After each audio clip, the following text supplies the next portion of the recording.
नमस्कार दोस्तों, हम लोग यहाँ पर प्राचीन भारतीय इतिहास और संस्कृति से संबंधित कुछ most important previous year questions का डिस्कशन कर रहे हैं जो आगे आने वाले सभी एग्जामिनेशंस में आपके लिए काफ़ी इंपॉर्टेंट साबित होंगे।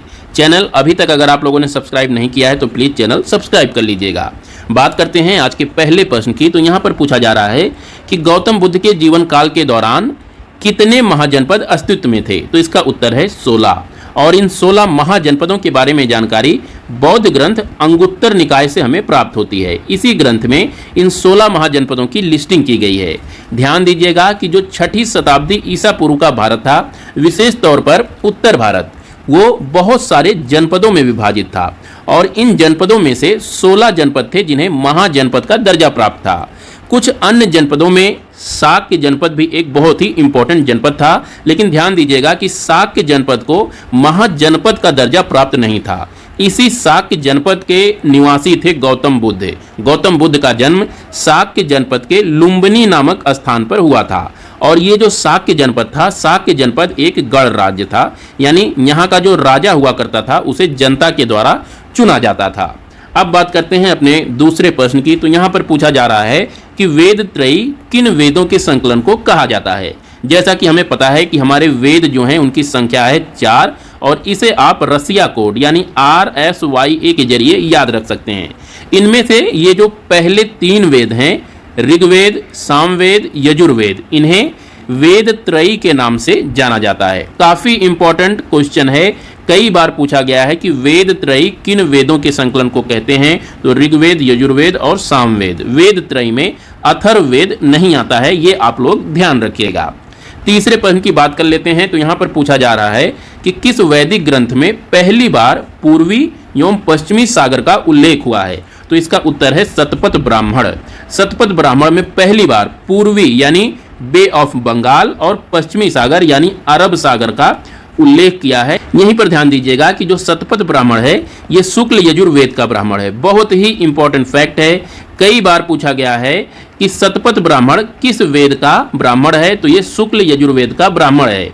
इसके साथ ही एक प्रश्न और पूछा जाता है कि तैत्तिरीय ब्राह्मण, तैत्तिरीय मैं यहाँ पर लिख देता हूँ तैत्तिरीय, तैत्तिरीय ब्राह्मण ये किसका ब्राह्मण है? तो इसका उत्तर है कृष्ण यजुर्वेद। कृष्ण यजुर्वेद का जो ब्राह्मण है वो है आपका तैत्तिरीय ब्राह्मण। तो ये 2 ब्राह्मण यजुर्वेद से हैं, आप इन्हें याद रखिएगा। चौथे प्रश्न में पूछा जा रहा है कौन सा महाजनपद गोदावरी के तट पर अवस्थित था?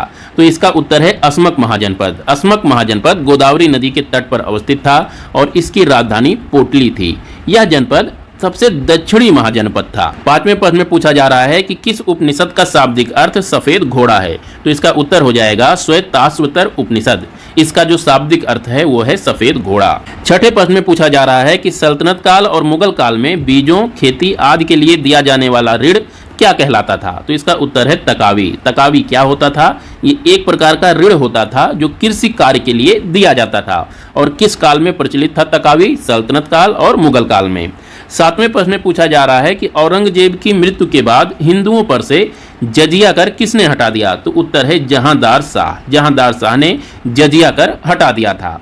8वें प्रश्न में पूछा जा रहा है कि दिल्ली सल्तनत के दौरान बरीद किसे कहा जाता था? तो ये समाचार वाहक या जासूस जो होते थे उन्हें बरीद कहा जाता था। एक तरह से आप ये समझ लीजिए कि जो आज के समय में नेशनल न्यूज ब्रॉडकास्टिंग एजेंसी होती है उसका जो प्रमुख होता था सल्तनत काल में उसे बरीद कहा जाता था। यानी आज का जो दूरदर्शन है ये आप लोग समझिए, उसी प्रकार से सल्तनत काल में जो समाचारों को इकट्ठा करने वाली व्यवस्था थी उसका जो प्रमुख होता था उसे बरीद कहा जाता था। ये लोग एक प्रकार के जासूस होते थे और समाचार इकट्ठा करते थे, समाचार वाहक होते थे।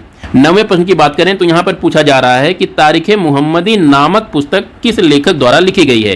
तो इसका उत्तर हो जाएगा मोहम्मद बिहमद खानिक। इनके द्वारा तारीख़े मुहम्मदी नामक पुस्तक लिखी गई है। यह पुस्तक अरब में इस्लाम के उदय के बारे में बताता है। आप बस इतना याद रखिए कि अरब में इस्लाम का उदय कैसे हुआ, इसके बारे में जो सबसे बेस्ट पुस्तक है वो है तारीख़े मुहम्मदी। ये किसकी रचना है? तो ये मोहम्मद बिहमद खानिक की रचना है। याद रखिएगा, काफ़ी इंपॉर्टेंट पुस्तक है क्योंकि ये अरब में इस्लाम के उदय के बारे में बहुत ही अच्छी जानकारी प्रदान करती है। बात कर लेते हैं आज के आखिरी और 10वें प्रश्न की। तो यहाँ पर पूछा जा रहा है कि नियामतिक खुदाई की राजनीतिक विचारधारा का निर्माण किसने किया? तो इसका उत्तर है बलबन। बलबन जो कि 1266 में दिल्ली का सुल्तान बना और इसने 1287 तक दिल्ली पर राज किया।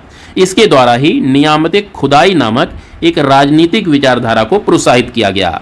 नियामत खुदाई में राजा को पृथ्वी पर भगवान का प्रतिनिधि माना जाता था। यहीं पर नियामत खुदाई का शाब्दिक अर्थ भी देख लेते हैं। तो यहाँ पर नियामत का मतलब होता है प्रतिनिधि, ए का मतलब हो गया का और खुदाई का मतलब हो गया खुदा। इस प्रकार अगर आप इस शब्द को राइट से लेफ्ट की तरफ पढ़ें तो इसका मतलब हो जाएगा खुदा का प्रतिनिधि। नियामत खुदाई की जो राजनीतिक विचारधारा थी ये मूल रूप से फारस यानी आज के ईरान के शासकों में प्रचलित था और वहीं से प्रेरित होकर बलबन ने भी गुलाम काल में नियामत खुदाई की राजनीतिक विचारधारा को काफी प्रोत्साहित किया। तो दोस्तों ये थे आज के कुछ इंपॉर्टेंट प्रीवियस ईयर क्वेश्चंस। कल फिर मिलते हैं किसी दूसरी वीडियो में, तब तक के लिए नमस्कार और हाँ, चैनल सब्सक्राइब जरूर करिएगा। नमस्कार।